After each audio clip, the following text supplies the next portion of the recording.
Bonjour tout le monde, content de vous retrouver. Nous sommes le lundi 7 mars 2022. On a un Bitcoin sur le niveau des 38 000 dollars. Donc effectivement, on a une chute finalement qui s'est produite ces derniers jours. Alors quand je parle de chute, tout est à relativiser. Nous sommes toujours dans ce range que vous visualisez à l'écran. Le marché avait été très bearish finalement depuis le mois de novembre. On voit qu'aujourd'hui, on commence à s'installer dans quelque chose qui latéralise. Malgré tout, on n'a pas réussi à casser ce niveau des 45 000 à cet endroit-là. On avait anticipé ensemble qu'un W pouvait se produire. On voit que ça n'est pas le cas. Peut-être qu'un retour au 38.2 aurait pu être pertinent pour une poursuite haussière. Ce niveau-là des 38.2 n'a pas tenu. Aujourd'hui, on redescend sur les 38 200. Donc, désormais, on peut dire effectivement que sur ce graphique en daily, nous sommes sur un point de support. Est-ce que ce point de support va tenir? Ça, je n'ai pas la réponse. Malgré tout, aujourd'hui, on revient sur un niveau de support pertinent. Un niveau sur lequel j'estime que nous avons un palier intéressant pour acheter du Bitcoin, un point intéressant pour acheter du Bitcoin, notamment pour ceux qui rejoignent le marché, qui n'en ont pas encore acquis, qui souhaitent se mettre plusieurs paliers d'achat. Pourquoi je dis ça? Tout simplement parce qu'on voit que nous sommes sur un point de support pertinent, on voit que le marché a énormément chuté. Sur du plus long terme, on voit également que nous sommes sur quelque chose de pertinent. Regardez, je vais essayer de vous tracer cette ligne-là. Regardez, vous avez tout simplement toujours ce point intéressant d'achat. Alors, on voit qu'on est au-dessus actuellement. Malgré tout, ça reste plutôt une localisation intéressante. Si on reprend cette hausse-ci également, on a une localisation intéressante puisque nous sommes revenus dans la zone de rechargement, même un petit peu plus bas. Aujourd'hui, on est sur les 78,6 de Fibo de cette hausse précédente. Malgré tout, attention, c'est pas parce que nous sommes sur un niveau pertinent aujourd'hui que là, nous allons forcément construire quelque chose qui casse le range par le haut avec un retournement de tendance, etc.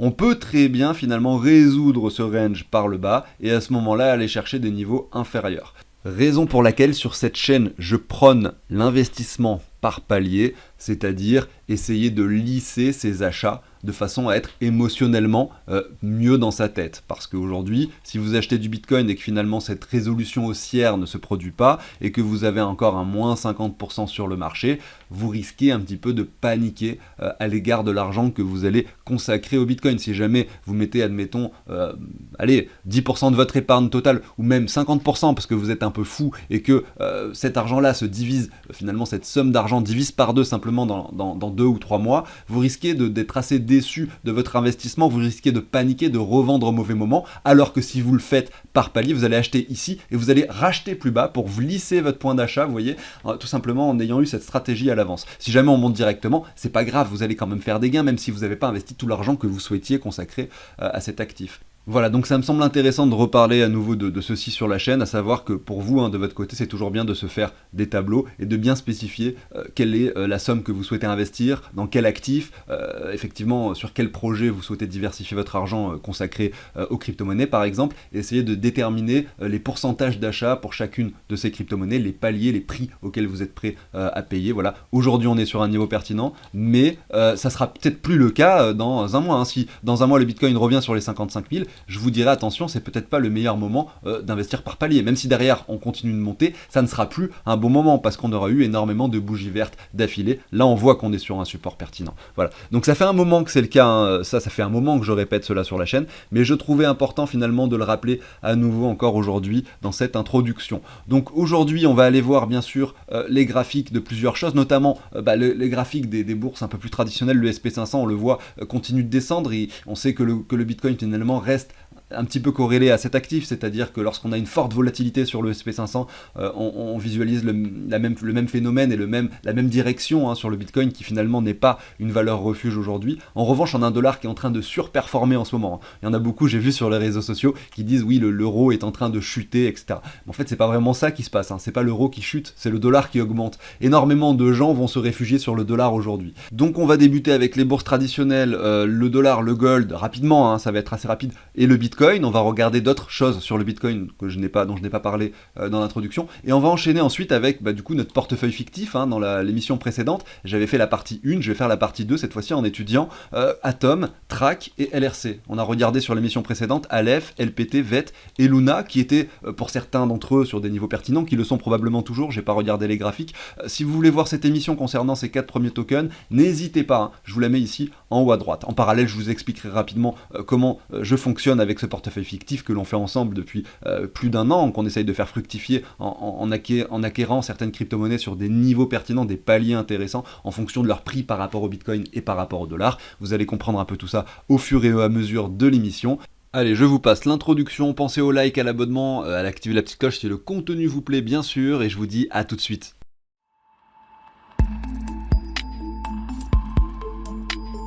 Allez, on est parti, le Crypto Fear and Greed aujourd'hui est à 23, donc on voit effectivement qu'on avait touché les 59 il y a pas longtemps, alors on le voit pas ici, je ne sais pas pourquoi, mais regardez si je zoome un petit peu donc sur ces 7 derniers jours, nous étions ici 52-51, voilà, non c'était pas 59, mais on était au-dessus du niveau des 50 lorsque le Bitcoin avait touché les 45 000 $. C'était un petit peu extrême comme poussée, finalement les gens sont redevenus bullish beaucoup trop rapidement selon moi, donc effectivement derrière ça retrace, j'avais imaginé que l'on puisse tout de même casser ce niveau, cette résistance des 45 000 assez rapidement. On voit que c'est pas le cas et le Crypto Fear and Greed finalement n'avait pas menti. Au niveau de l'order flow, on observe que là, on est sur le range actuellement, que le funding rate est négatif, donc beaucoup de vendeurs, on voit que finalement depuis ce niveau-là que nous avons touché, donc cette mèche d'excès baissière ici au niveau des 45 000 $ le 4 décembre 2021, nous avons majoritairement des vendeurs sur les contrats dérivés. C'est une bonne chose, c'est ce qui s'était passé également ici en mai, lorsque le Bitcoin avait touché ce point plancher ici, regardez, on avait énormément de vendeurs qui s'étaient manifestés, avec en plus en plus de Bitcoin en position. Là on a énormément de vendeurs, mais on n'a pas encore cette poussée finalement de position, et effectivement sur l'open interest, il faudrait effectivement, si le Bitcoin commence à monter, parce que finalement là cette poussée s'est réellement produite, regardez à cet endroit là, lorsque le Bitcoin a commencé réellement à pousser, beaucoup de gens vendaient du Bitcoin encore pendant cette période là, donc peut-être que c'est un phénomène similaire qui pourrait se produire actuellement, pour avoir un cours qui grimpe, et à ce moment là l'open interest qui monte avec un funding rate qui reste négatif. Là on pourra imaginer à ce moment là pourquoi pas un nouvel ATH sur le Bitcoin, on suivra ça sur la chaîne avec attention.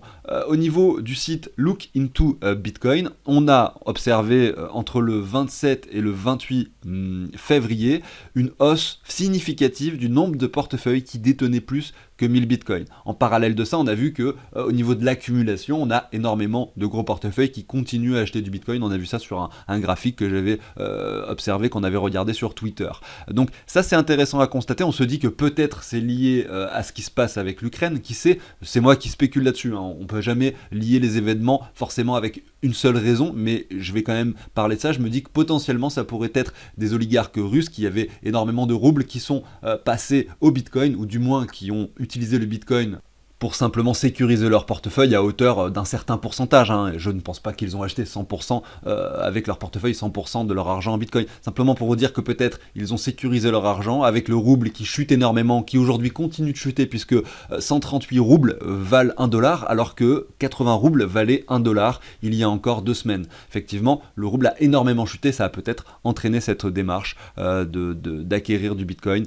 Pour certains Russes notamment assez richissimes, et on a constaté également que justement lors de la même période, 27-28 février, le volume finalement d'échanges entre Bitcoin et rouble a considérablement augmenté sur des niveaux records sur les plateformes d'échange qui proposent cette paire finalement, c'est la possibilité d'échanger du Bitcoin avec du rouble. On va aller voir maintenant le SP500, donc on voit que le SP500 chute, en tout cas depuis le mois de janvier 2022, on a eu l'annonce de l'augmentation des taux d'intérêt.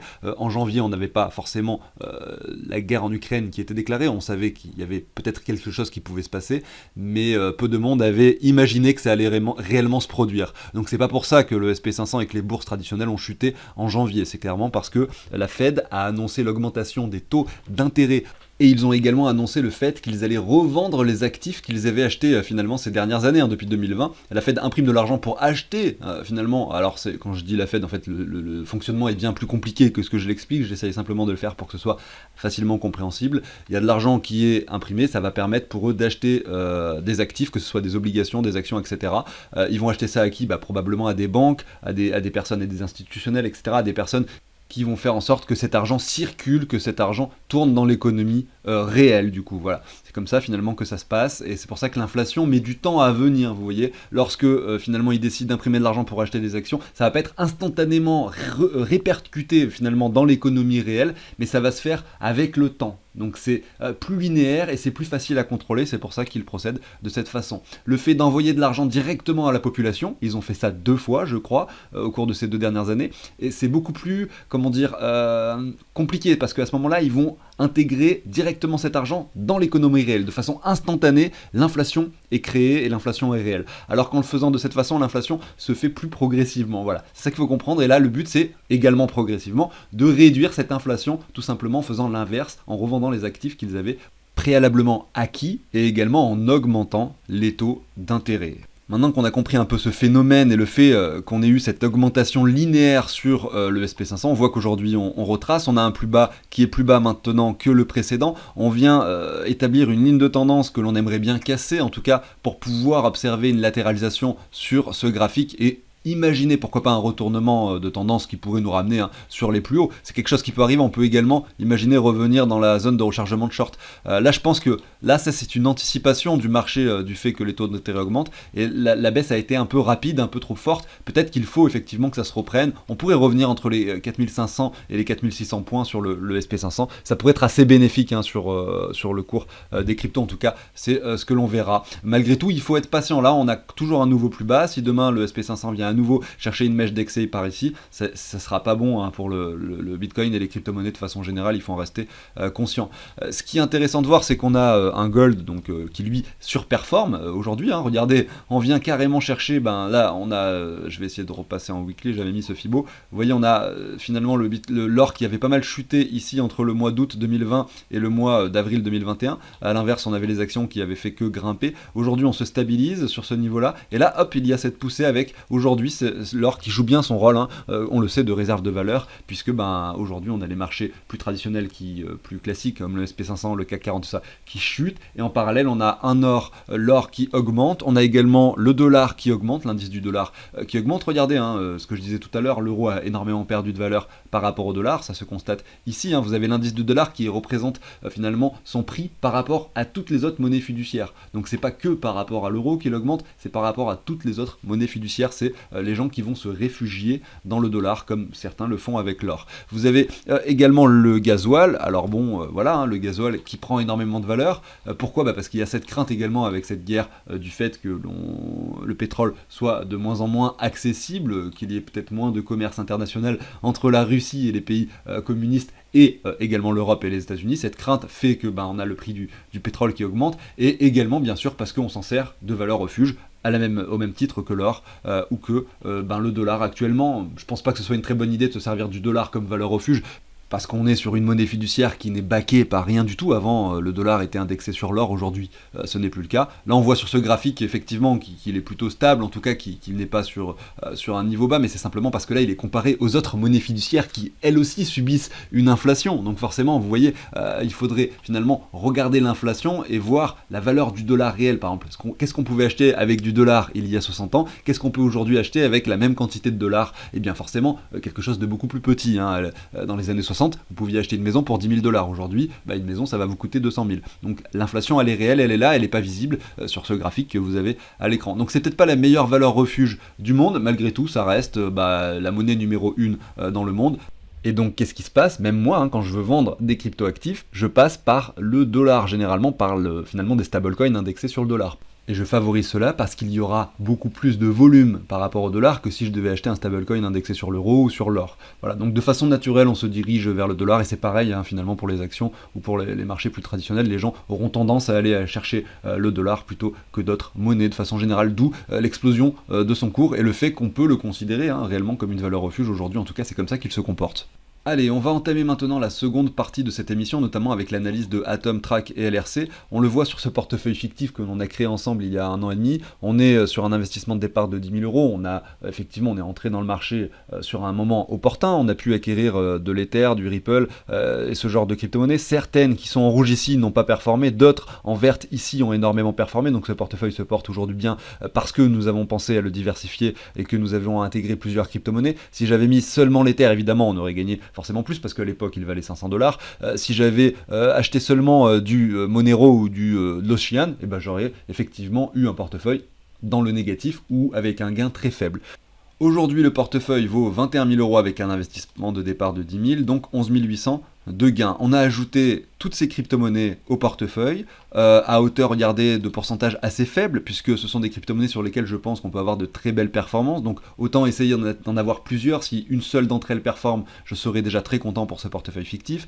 L'idée, c'est d'en acquérir à hauteur de 1 ou 2%, ce qui représente 250 ou 500 dollars à peu près approximativement, hein, par rapport à la valeur du portefeuille actuel. L'idée, c'est de se séparer des crypto-monnaies qui ont déjà performé. Regardez, il y a 27% d'Ether dans ce portefeuille, donc se séparer d'un peu d'Ether pour acquérir de nouvelles cryptos, c'est pertinent. Donc c'est ce que l'on fait également ici. Il y a par exemple 12% d'IGLD ou 16% d'UOS, donc ça peut également être intéressant de se séparer de l'UOS ou de l'IGLD. Malgré tout, j'aimerais bien d'abord diminuer cette valeur, ce pourcentage d'Ether dans un premier temps, pour pouvoir réintégrer et rééquilibrer un peu tout ça, avant de toucher à l'IGLD ou finalement de toucher par exemple à UOS. Voilà. Allez, c'est parti, on va aller voir Atom. Sachez juste avant que ce que vous avez à l'écran aujourd'hui, ce tableau, je vous le partage sur la chaîne, ça vient récupérer le prix des crypto-monnaies en temps réel, toutes les 3 minutes, les prix changent, si le Bitcoin, voilà, ça vient de changer à l'instant, si le prix du Bitcoin change, ça change ici, etc. Donc c'est vraiment en temps réel. Vous allez pouvoir ajouter toutes les crypto-monnaies que vous avez sur votre portefeuille, ici, vous marquez simplement le nom et la valeur en dollars et en euros s'affiche.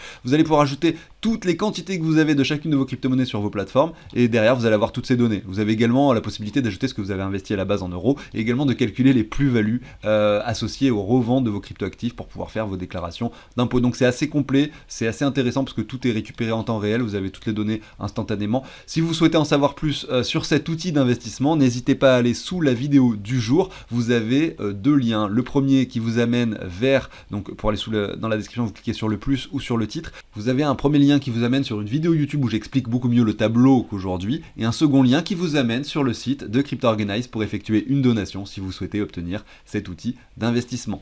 Allez, on est parti, on commence avec Atom ici par rapport au dollar. On est sur un prix assez intéressant, donc des 27,46 après avoir touché donc un double top. Ici, vous voyez, il y a eu un sommet une première fois sur les 44, quasiment 45 dollars, et une seconde fois également ici. Ça a eu lieu en septembre 2021, également en janvier 2022. Aujourd'hui, on revient quasiment sur cet ancien sommet qui avait été touché en mai 2021 lors finalement de l'alt season que l'on a connu, celle qui a finalement le plus profité aux altcoins. On voit qu'Atom Cosmos a établi un nouveau sommet derrière. C'est pas le cas de toutes les crypto-monnaies. Il y en a beaucoup finalement qui ont établi leur sommet à cette période-ci. Atom, on voit qu'il est plutôt bullish comme actif, puisqu'il ne s'est pas arrêté finalement à ce sommet de mai 2021. Le Bitcoin ici a touché les 64 000 dollars. Derrière, le Bitcoin lui a fait un double top quasiment avant de retracer.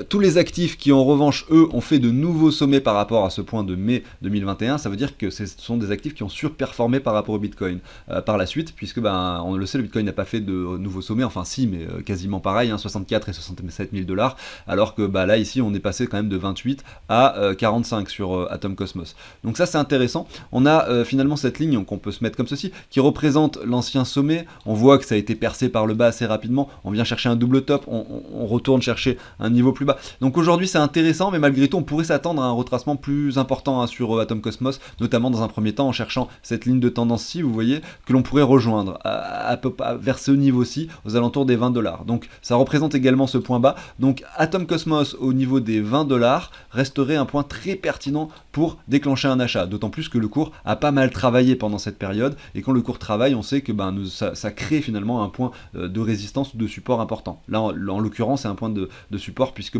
ça se trouve plus bas que le niveau actuel. Ici, on est sur les 27 dollars. Est-ce que ce niveau-là de prix peut être acheté? On va essayer de voir et de regarder ça. Donc je vais reprendre tout simplement cette hausse-ci, voilà, comme ceci. On voit que lors de cette première baisse, on est revenu chercher les 61,8, c'était très précis et très propre ici. Ça, c'est vraiment quelque chose que j'aime bien voir.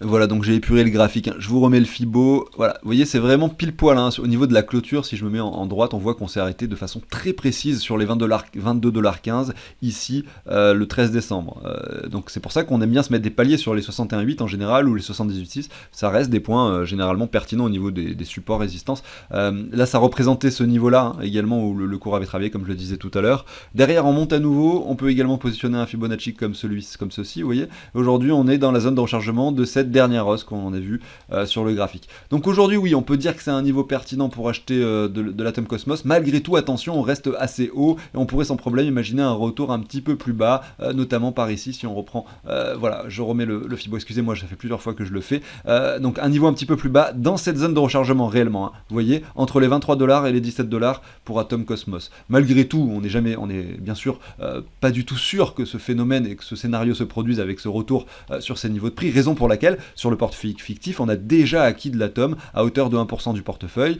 On voit qu'il a continué à chuter depuis qu'on en a acquis. On en avait acheté 250$, aujourd'hui il y en a 191 parce que le marché a continué à chuter depuis. On l'avait fait il y a un mois. Est-ce qu'aujourd'hui c'est intéressant de se mettre un palier d'achat sur les niveaux actuels? Je ne pense pas. J'aimerais bien effectivement attendre, pourquoi pas, un retour un petit peu plus profond sur ces niveaux de prix. D'autant plus que l'on pourrait voir, et ça pourrait correspondre, à une altcoin dominance qui continue de chuter pour aller chercher, vous voyez cette ligne de support, hein. Donc l'altcoin dominance, c'est la puissance de l'ensemble des altcoins par rapport au Bitcoin. Donc tout ça, c'est des choses qui collent plus ou moins. Je préfère attendre et mettre un plus gros palier d'achat ici, sur ce niveau de prix aux alentours des 20$ pour Atom Cosmos, s'il devait être atteint. Je continue avec LRC, donc le token de Loopring 211, donc on en avait acheté et acquis il y a environ un mois.